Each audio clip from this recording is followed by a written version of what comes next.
আসলাম, সবাই ব্যস্ত ব্যাগ নিয়ে। এখন বর্তমানে কি আছে আছে এরপরে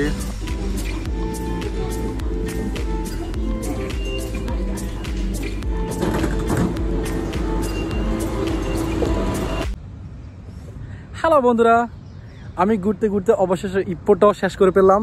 আমি এখন কুয়ালালামপুরে যাব। আমার মনে হয় কুয়ালালামপুরে যেতে হবে ফার্স্ট।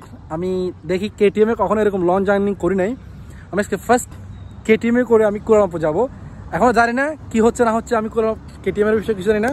আমি একটা ট্রেন স্টেশনে আসলাম ওইখান থেকে ইপ্পো থেকে। তো আমি এখন বর্তমানে আছি ইপ্পো ট্রেন স্টেশন, কেটিএম স্টেশন।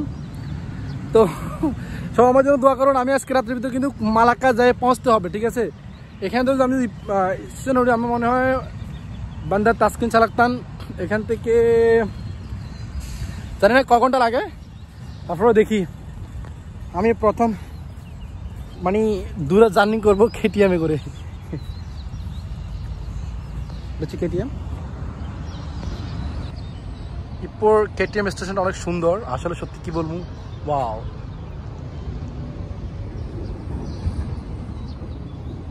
জায়গাটা সত্যি অনেক সুন্দর।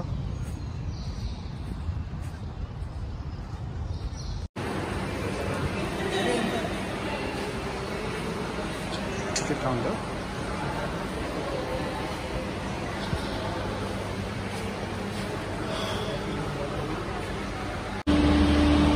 আমার ফার্স্ট টাইম ট্রেনে।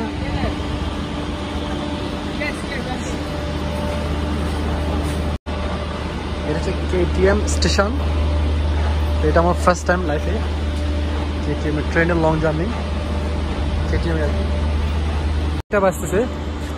আমি আবার এখান থেকে কেএল সেন্টার নামবো। কেএল সেন্টার গিয়ে আবার মালাক্কার জন্য বাস ধরতে হবে। এটা হচ্ছে ইপ্পো স্টেশন।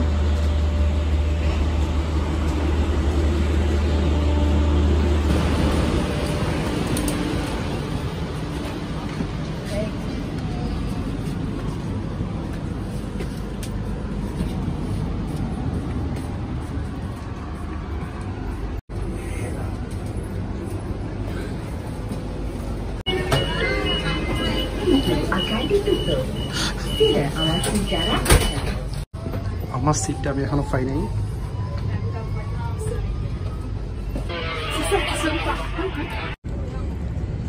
যাই হোক, মোটামুটি অনেক ভালো লাগছে এলাটির ভিতরে। আমি অলরেডি চলে আসছি, আর মাত্র 10 মিনিট আছে। 10 মিনিটের ভিতরে আমি কেএল সেন্টার যাবো। ওইখান থেকে আবার ট্রেন চেঞ্জ করে আবার যেতে হবে টিভিএসে। So then after TVS and then going to Malacca and going to my home. আবার ইনশাল্লাহ কাল থেকে আবার স্টার্ট কাজ, আবার এভরিডে কাজ। সপ্তাহে একটা ছুটি পাবো, ওইটা নিয়ে হয়তো কাছে কিনারে হয়তো ওয়াটারপুল বা কোনো জমনা পানি টানি দেখতে যাবো। তখন নতুন নতুন ব্লগ পাবেন প্রতি সপ্তাহ 2টা করে ইনশাল্লাহ। আর বর্তমানে যে ভিডিওগুলো বানাইছি আমি এই 2 সপ্তাহ মিলে সবগুলো একটা একটা পাবেন, ঠিক আছে। মোটামুটি চলে আসছি। যাই হোক, একটা জিনিস ট্রেনে চলাফেরা করলে একটা সুবিধা, জ্যাম পড়ে না। আপনার টাইম টু টাইম আপনি পৌঁছে যাবেন, জ্যাম হয় না। তো যেটা আমি দেখলাম জ্যাম নাই, ট্রেনে কোনো জ্যাম নাই। হয়তো বাসে আসলে হয়তো আপনি অ্যাক্সিডেন্ট হয়তো জ্যাম হয়ে যেতে পারে, বা ঠিক নেই, কিন্তু ট্রেনে এটা হবে না। আমরা অলরেডি চলে আসলাম, সবাই যার জন্য খুব ব্যস্ত ব্যাগ নিয়ে। আমরা এখন বর্তমানে কেএল সেন্টার আছি। এরপরে আমাদের নেক্সট স্টেশন হচ্ছে গিয়া যাবো। আমি এখন চলে যাচ্ছি। Bye bye bye bye MRT KTM. আমি এখন যাবো। ভিতর প্রচুর ঠান্ডা ছিল, মাই গড। আমি এই পোশাক গেছিলাম, ভিতরে অতিরিক্ত ঠান্ডা ছিল।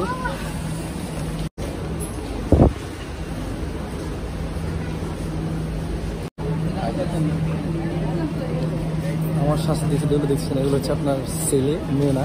আপনার মেয়ে ভাববেন না, ঠিক আছে।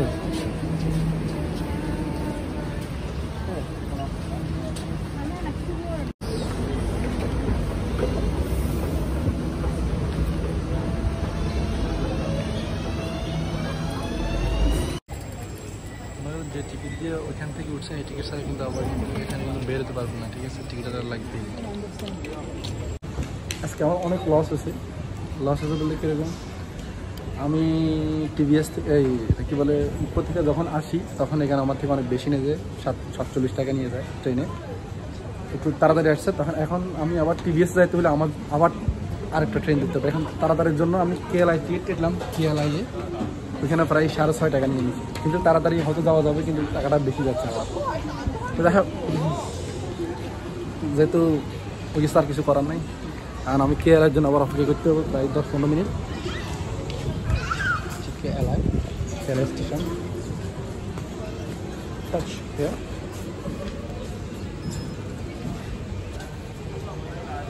কেএলআই, এটা হচ্ছে আপনার এই বুলেট ট্রেনের মতো, ঠিক আছে, সবচেয়ে স্পিডে চলে। এটা অতিরিক্ত স্পিডে চলে, ঠিক আছে, যার কারণে এটার দাম একটু বেশি, দাম একটু তাড়াতাড়ি যাইতে হবে, এই জন্য আমি এটা টিকিট কাটা আর কি।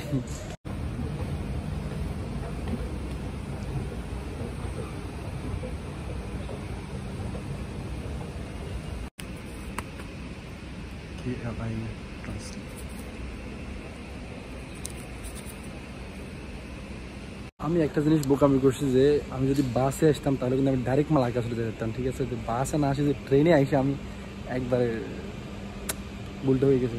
কারণ কি জন্য এখন আমি কয়টা চেঞ্জ করতেছে, একটা চেঞ্জ করতে কি হয়েছে, এখন এলআরটি চেঞ্জ করলাম, এরপরে কী করলাম, সরি তখন কেটিএম চেঞ্জ করছি, তখন কেটিএম এবার আসছি, তারপরে এখন আবার কেএলআইয়ে আবার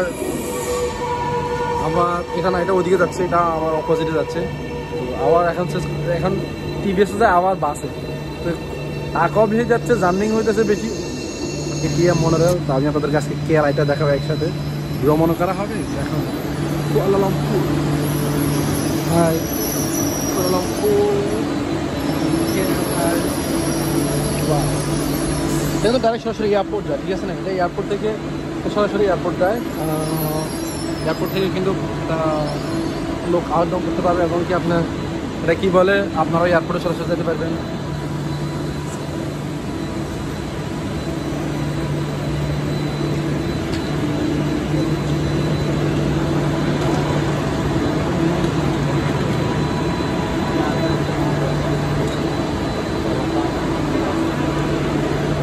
আমি শুধু একই স্টেশনে যাবো, একই স্টেশনে উঠছি,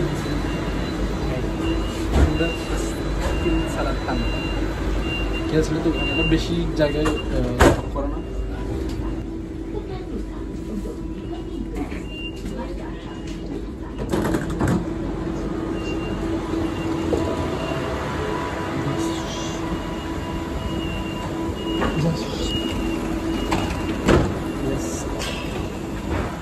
আমরা অলরেডি চলে আসছি।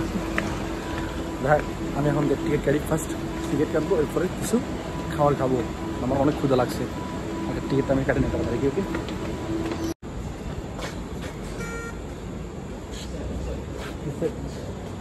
ইনসাইড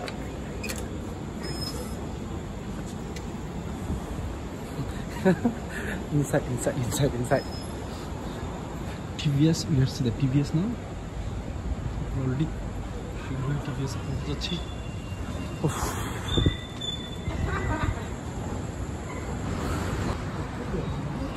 আলহামদুলিল্লাহ অবশ্যই চলে আসলাম TVS এ। জানি না আজকে কিরকম জ্যাম,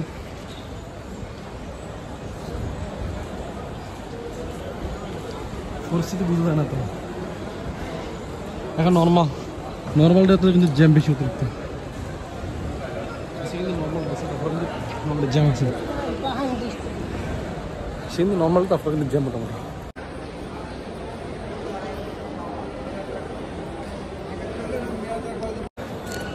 যাই হোক, অনেক কষ্ট করে টিকিটটা পাইলাম, প্রায় 10:30টার টিকিট, 10টার আগে কোনো টিকিট নাই।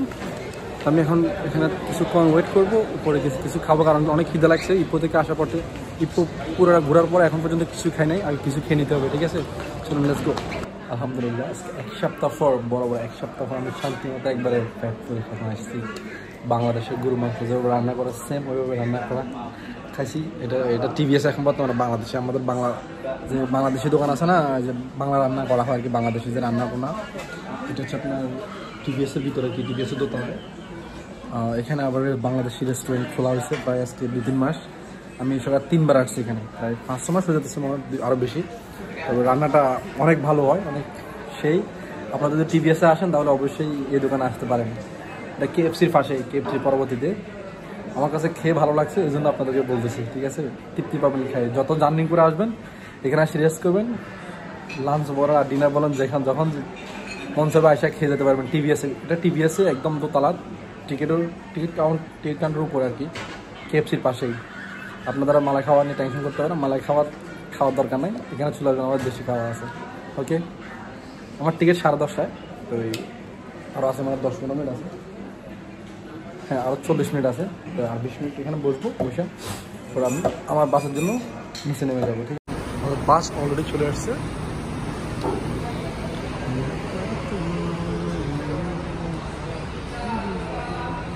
বাস আসার কথা 10-10:30 বাজে, এখন বাজে 11:30। কোফাল কি সবগুলো কি উঠছে?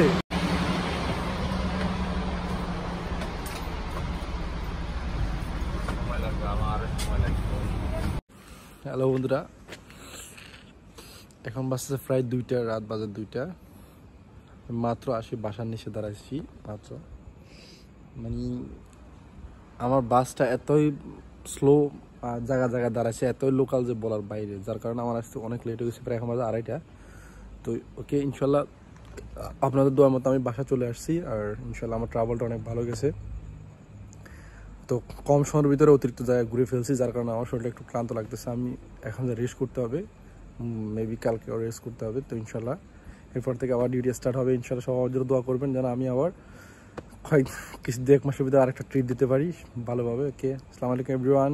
আর সবার কাছে একটা রিকোয়েস্ট থাকবে, সবাই সাপোর্ট করবেন আমাকে, যেভাবে সাপোর্ট করতেছেন এভাবে সাপোর্ট করতে থাকেন। আর সবাই like, comment, share and subscribe অবশ্যই করবেন। ওকে, আসসালামু আলাইকুম এভরিওয়ান।